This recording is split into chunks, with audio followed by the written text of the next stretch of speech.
In the Bible, we learn about a story that involves Joseph and his brothers. After his brothers beat him, threw him into a well, and sold him into slavery to the Ishmaelites, they went on with their lives as if nothing had happened. This brings us to the next chapter of Genesis, where we focus on Judah. Judah was one of Joseph's brothers, and he was the one who convinced them not to kill Joseph, but to sell him instead. We learn that Judah left his brothers and moved to a place called Adullam, where he met a man named Hira. There, Judah met a woman named Shua, the daughter of a Canaanite man. Judah fell in love with her, and they got married. However, this was not considered a good decision by the standards set by Judah's ancestors. Isaac, Judah's grandfather, had warned Jacob not to marry Canaanite women because they did not follow the ways of God. In Genesis 28 verse 1, Isaac told Jacob, "Do not marry a Canaanite woman." But Judah, following his own desires, ignored this advice. Judah and Shua had 3 sons, Er, Onan, and Shelah. Judah chose a wife for Er, and her name was Tamar. However, when Er grew older, the Bible tells us that Er, Judah's firstborn, was wicked in the Lord's sight. So the Lord put him to death, Genesis 38 verse 6. The Bible doesn't explain exactly what Er did that was so wicked, but the fact that God killed him is significant.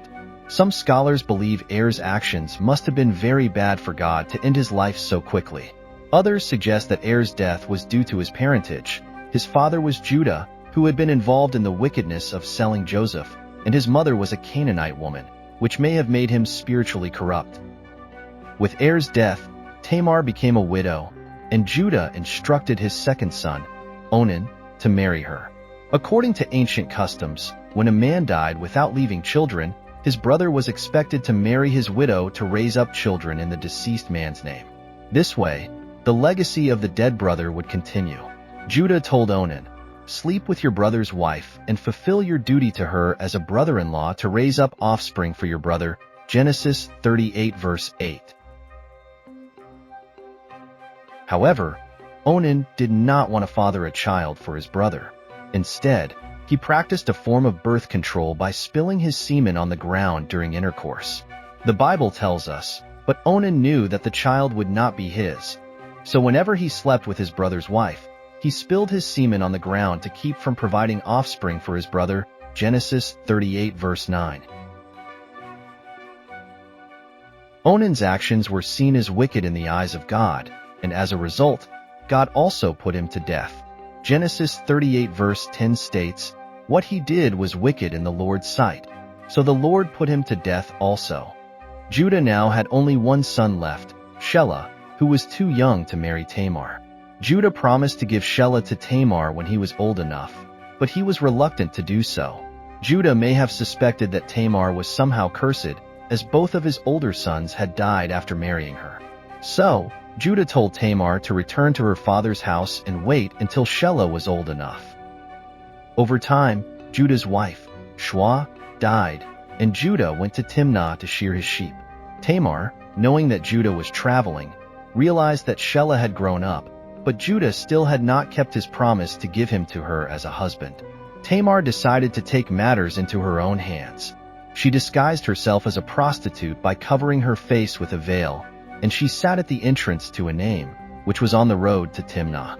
Judah passed by and, thinking she was a prostitute, approached her and offered to sleep with her.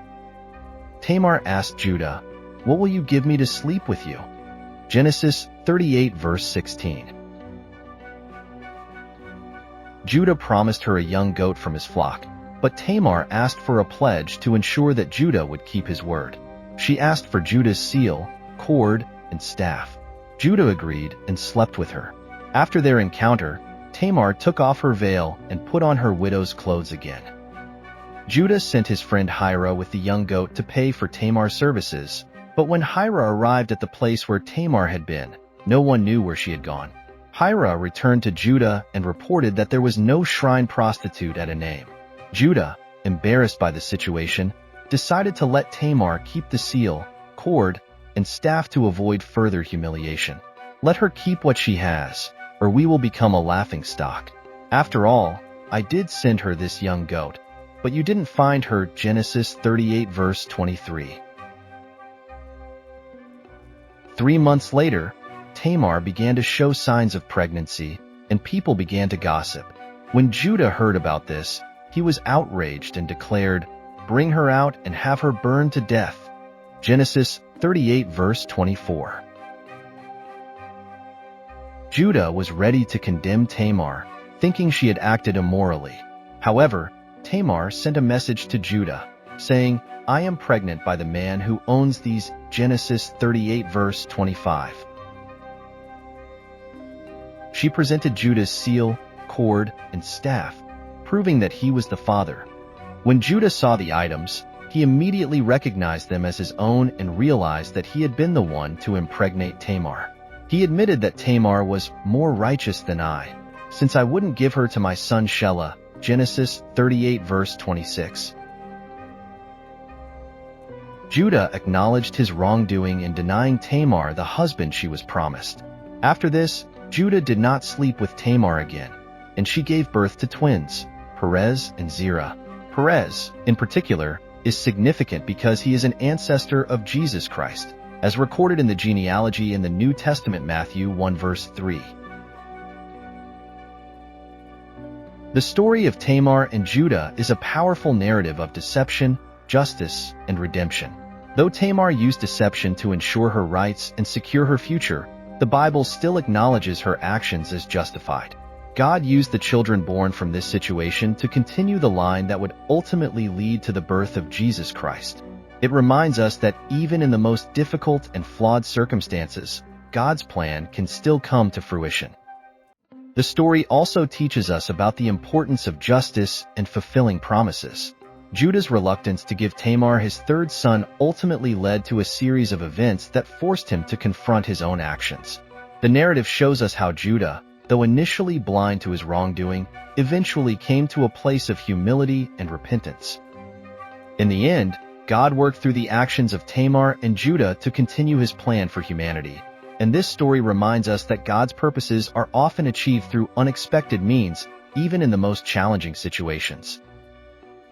If you found this video enjoyable, please consider liking and sharing it. Additionally, subscribing to this channel will ensure that you receive more updates in the future. Thank you.